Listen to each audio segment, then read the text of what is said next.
তার পায়ে সেজদা দেওয়া লাগবে, হাদিয়া তোফা দেওয়া লাগবে, মাথা কোরবানি করা লাগবে। কোথায় পেয়েছেন এসব ভণ্ডামি? যাদের দরবারে নামাজের শিক্ষা নেই, যাদের দরবারে নামাজের ট্রেনিং নেই, ইসলাম কায়েম করা, আন্দোলন করার কোন ট্রেনিং দেওয়া হয় না, ওইরকম পীর না, ওটা তাজাখির। হুদাইবিয়া দেখে আসলাম নিজের চোখে। এতদিন তো ওয়াজ করতাম শুধু কোরআন শরীফ, হাদিস শরীফ আর ইসলামের ইতিহাস পড়ে পড়ে, এখন নিজের চোখে দেখে ওয়াজ করছে। হুদাইবিয়া দেখে আসলাম বিশ্বনবী যেখানে হাতে হাত দিয়ে মুরিদ বানিয়েছিলেন। 1400 সাহাবী নিয়ে আসলেন, সবার পরনে কাফনের কাপড়। কিসের কাপড়? কাফন বোঝেন? এহরামের কাপড়। কাফেরেরা বলে না আমরা ঢুকতে দেব না, হজ করতে দেব না। নবীজি বলেন আমার কোনো উদ্দেশ্য নেই, শুধুমাত্র হজ করেই চলে যাব। ওরা বলে না। আল্লাহর নবী হযরতে ওসমানকে পাঠালেন। ভালোভাবে শুনবেন, শিক্ষা আছে এখানে, যেহেতু আমি নিজের চোখে দেখে এসেছি। আমার ভাইরা, হযরত ওসমানকে ওরা আটকিয়ে ঘোষণা দিয়ে দিল ওসমানকে হত্যা করা হয়েছে। বিশ্বনবী ওই হুদাইবিয়ার ওই যে বাবলা গাছ এখনো পর্যন্ত চারাটা আছে, এখানে হাজি আছে নাকি? পাশে একটা মসজিদ, ওই গাছের নিচে নবীজি হাত ফেলে দিলেন, ডাক দিয়ে বললেন সাহাবীরা 1399 জন এখনো আমার সাথে আছে, তোমরা ইহরামের কাপড় খুলে ফেলো। একটু গবেষণা করেন। উনি কি জানতেন না যে ইহরামের কাপড় খুলে ফেললে আমার হজ হবে না? উনি জানতেন না? নিয়ত করার পরে কেউ যদি ইহরামের কাপড় পরে, ওর গা চুলকানো জায়েজ নেই, মাথা চুলকানো জায়েজ নেই, কারণ একটা পশম যদি খুলে পড়ে হজ হবে? এই কথা বলছে না কেন? দম দেওয়া লাগবে। কত বড় কঠিন হজের আমলগুলো। কিছু দেখলাম মুরব্বী মানুষ যায়, ওয়াজিব আদায় নেই, ফরজ আদায় নেই, সুন্নত আদায় নেই, সব মানুষ দিয়ে করাচ্ছে। এই জন্য 55-60 বছরের উপরে যাদের বয়স, আপনার হজে যাওয়ার দরকার নেই, কারণ হজের যে আমল এত কঠিন। আমি 25 বছরে যে তাই হাঁপ লেগে যায়। যেখানে কোরআন নাজিল হয়েছে উঠতে আমার মতো যুবক মানুষ 1 ঘন্টা 15 মিনিট সময় লেগেছে। আল্লাহর নবী আবু বকরকে নিয়ে যায় জায়গায় লুকিয়েছিলেন গারে সোর, 3.5 ঘন্টা সময় লেগেছে আমার মতো মানুষ, তাও পাতলা। 2 গিলাস পানি গেছে, 2 বোতল, 1 বোতল জুস গেছে, তাও পারি না। আর বুড়ো মানুষ 70 বছর বয়স, একজন মিলিয়ে নড়াতে হয়, ও পারবে? ওর দাদা পারবে? শুধু আলহাজ হওয়ার জন্য যায়, নামের আগে পরে আজি সাহেব আলহাজ। এই একটা ওয়াজিব আদায় করতে পারে না, শয়তানকে পাথর মারতে যেতে পারে না, ওয়াজিব। মানুষকে টাকা দিয়ে বসে করে দাও। তাকিয়ে দেখলাম এক মুরব্বী, এই নোয়াখালী বাড়ি, পাথর নিয়ে গেছে, একবারে সব পাথর মারা শেষ। শেষে আর পাথর নেই, জুতা খুলে মারিস। ডাক দিয়ে বললাম মুরব্বী জুতা কই? বলে শয়তান মেরে ফেলিস। কি আবেগ গো! আফসোস করে বললাম মুরব্বী এখানে একটা পাথরের পিলার বানানো আছে, এই শয়তান মারার জন্য পাথর শেষ করে জুতা পর্যন্ত হারিয়ে ফেললেন। আর বাংলাদেশে যাওয়ার পরে শয়তানের মিছিলের আগে আগে থাকেন। এরকম হাসি তো একটা আছে না? নেই?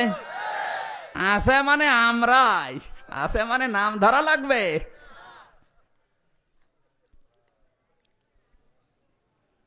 হচ্ছে না ভাই। আল্লাহর নবী জানতেন আমি যদি এখন একটা চুল তুলি আমার দম দেওয়া লাগবে, আর কাপড় খুলে ফেলছে। সাধারণ কাপড় পরো, এহরামের কাপড় বাদ দাও। আমি হাত ফেলে দিলাম, এই তাহাতাস সাজারা, কোরআনের আয়াত, লাকাদ রাদিয়াল্লাহু আনিল মুমিনিনা ইযা ইউবাইউনাকা তাহাতাস সাজারাতি ফাআলিমা মা ফি কুলুবিহিম ফাআনজালাস সাকিনাতা আলাইহিম ওয়া আসাবাহুম ফাতহান করিবা। জোরে বলেন আল্লাহু আকবার। সূরা ফাতিহা 26 নাম্বার পারা 12 নাম্বার পৃষ্ঠা 7 নাম্বার লাইনে 3 নাম্বার রুকুর 18 নাম্বার আয়াত। এটা তাফসিরে মনির থেকে বলছে, ফি জিলালিল কোরআনেও আছে। আল্লাহ পাক বলেন, হে নবী আপনি যখন হাতটা ফেলে দিলেন তাহাতা সাজারা, এই গাছের নিচে 1399 জন আপনার হাতের উপরে হাত দিয়েছে। শুধু তাই না, আমি আল্লাহ নিজের কুদরতি হাত আপনার সাহাবীদের হাতের উপরে দিয়েছিলাম। শুধু সুবহানাল্লাহ পড়ার জন্য বলি নাই, এখানে শিক্ষা আছে। ওরা একজন মানুষকে হত্যা করার ঘোষণা দিয়েছে, নাম তার ওসমান রাদিয়াল্লাহু তাআলা আনহু, নাকি? একজন মানুষকে যেহেতু হত্যার ঘোষণা দিয়েছে, এখনো করে নাই, শুধু ঘোষণা দিয়েছে, নবীজির সঙ্গে সঙ্গে ইহরামের কাপড় খুলে 1399 জন মানুষকে শপথ বাক্য পাঠ করাচ্ছেন। আমার হাতের উপরে হাত দিয়ে বলো, ওসমান হত্যার বদলা না নিয়ে মদিনায় ফেরত যাব না। যেই নবী তায়েফে পাথর খেয়েও বদদুয়া করেননি, এখানে তিনি প্রতিশোধ নেওয়ার জন্য মুরিদ বানাচ্ছেন, শপথ বাক্য পাঠ করাচ্ছেন। কেন? কারণ নিরপরাধ একটা মানুষকে বিনা কারণে ওরা হত্যা করেছে, ওদেরকে ছেড়ে দেব না। যদিও আমাদের কাছে অস্ত্র নেই, আমাদের কাছে তরবারি নেই, বোমা নেই, গুলি নেই, কিন্তু যতটুকু আছে জীবন দিয়ে হলে অন্যায়ের প্রতিবাদ আমরা করবই। আমার আল্লাহ এই কারণেই তার কুদরতি হাত সাহাবীদের হাতের উপরে দিয়েছিলেন। তাফসিরে মনির, তাফসিরে ফি জিলালিল কোরআনের মুফাসসির এগুলো লিখেছেন। এই হুদায়বিয়া বাংলাদেশে আছে। আপনি কার মুরিদ হয়ে বসে আছেন? আমি রাগ করছি না। কার মুরিদ হয়ে বসে আছেন বলেন? আজ বাংলাদেশের প্রত্যেকটা পীর যদি হুদায়বিয়ার এই শিক্ষাটা নিত, কোন মানুষ আজ বিনা অপরাধে মারা যেত। কত গুম হয়ে যায়, কত খুন হয়ে যায়, কত মানুষ হারিয়ে যায়, কত মানুষ বিনা বিচারে মারা যাচ্ছে। আর আমরা হুদায়বিয়ার ইতিহাস পড়ি, কান্নাকাটি করে শেষ করে দেই। আপনি একটা কথা যদি ভুল প্রমাণ করতে পারেন, আমি জীবনের কথা বলবো না, একটা কথা ভুল প্রমাণ করেন তো, ওই হুদায়বিয়া বাংলাদেশে থাকলে আজ অন্যায় হতো? কি হুদায়বিয়া পালন করেন আপনি? আপনাকে আমি পীর হতে নিষেধ করছি না, এইরকম পীর হন। হযরতে শাহজালাল যেমন ছিলেন, এক হাতে তরবারি আর এক হাতে কোরআন শরীফ, আর আমার এক হাতে তসবিহ আর এক হাতে ভুড়ি। নবীজি জানিয়েছেন, আমার উম্মত যদি 3টা সুন্নত আদায় করে, কখনো ওর ভুড়ি পেটের চাইতে, বুকের চাইতে ওসা হবে না। আজ বাংলাদেশের যতগুলো পীর, এই দেওয়ানবাগি থেকে শুরু করে 100টার প্রায় 95টা, 5টা বাদ দিয়ে, এই 95টার অবস্থা এরকম, শুধু ভুড়ি। এত বড় বড় ভুড়ি হয়, মহিলারা লজ্জা পায় ভুড়ি দেখলে। একই ভুড়ি, সন্তান হওয়ার সময় তো এত বড় পেট আমারও ছিল না। কথা বলে, আখেরি ভুড়ি, ভুড়ি নিয়েই নড়তে পারে না। এই 3টা সুন্নাত পালন করে খাবার খান তো কোনোদিন আপনার পেট বুকের চাইতে উঁচা হয় কিনা দেখছি? আগের সুন্নত কোনো খবর নেই, পরের সুন্নত মিষ্টি খাওয়া সুন্নত, আমরা আরো খাবার চাই। যারা বেশি বেশি খাবে ওদের 2টা জিনিস বড় হবে তাড়াতাড়ি, একটা মোষ আর একটা ভুড়ি। আপনি লক্ষ্য করে দেখবেন, কুষ্টিয়ার বড় বাজারে এক চাচাকে বললাম, চাচা আপনার এই গপগুলো তো কাঁচা ছিল, পাকলো কবে? যে গপ পাকা না, দুধ খেতে যে সর লেগেছে। চিন্তা করেন কত বড় মোষ, দুধ খেতে যে সর লেগেছে টের পায়নি। এত বড় বড় মোষ জেনারেল ওসমানের মতো পাকিয়ে রাখে, যেটা রাখার দরকার ওইটা রাখে না, আগাছা রেখে দিয়েছে। কথা বলেন। টেলিভিশনে মাঝে মাঝে দেখি এগুলো বুদ্ধিজীবী কথা বলতেছে, মুখ দিয়ে না গপ দিয়ে বোঝা যায় না। এরা যদি বুদ্ধি দেয় ইসলামের পক্ষে দেবে।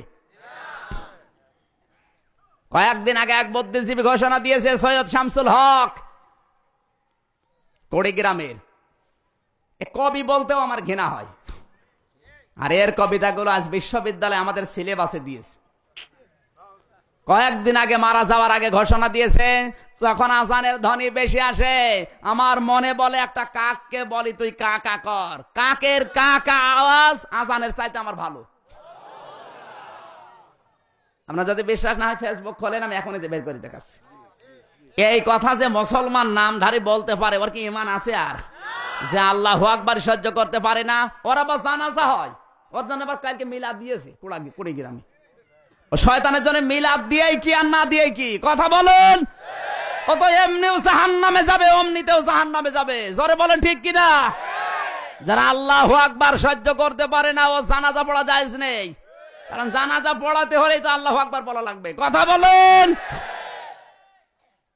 যাদের জীবনের কর্মসূচিতে আল্লাহু আকবার নেই, আমি যদি ওই রকম জানাজা পাই ডিজিটাল কায়দায় পড়াবো। আল্লাহ সারা জীবন যেভাবে চলেছে কবরে দেওয়ার পরে সাইজ করবো ওইভাবে আল্লাহু আকবার। যা শয়তান কোন জায়গায় যাবি যা। সারা জীবন আল্লাহু আকবারের বিরুদ্ধে, আর এখনো জানাজা আল্লাহু আকবার দিয়ে পড়াবো না। সম্মানিত ভাইরা, আমি শিক্ষা দিচ্ছিলাম যেটা বিশ্বনবী মুহাম্মদুর রাসূলুল্লাহ সাল্লাল্লাহু আলাইহি সাল্লামের কাছ থেকে ইসলাম নেওয়া লাগবে। অনেক পীর সাহেবের মুরিদ এখানে বসে আছে, আমিও জানি। আমি নিজেও পীরের মাদ্রাসায় পড়েছি, আমার ছোট্টকালে পড়া স্কুলে। এরপরে আমি পড়েছিলাম কওমি মাদ্রাসায়, হাফেজি মাদ্রাসায়, কারিয়ানা, কামেল পাশ করেছি ফেকা নিয়ে, অনার্স মাস্টার্স করেছি বিশ্ববিদ্যালয় থেকে, ডক্টরেট করছি। পড়াশোনা যে লাইনে ছিল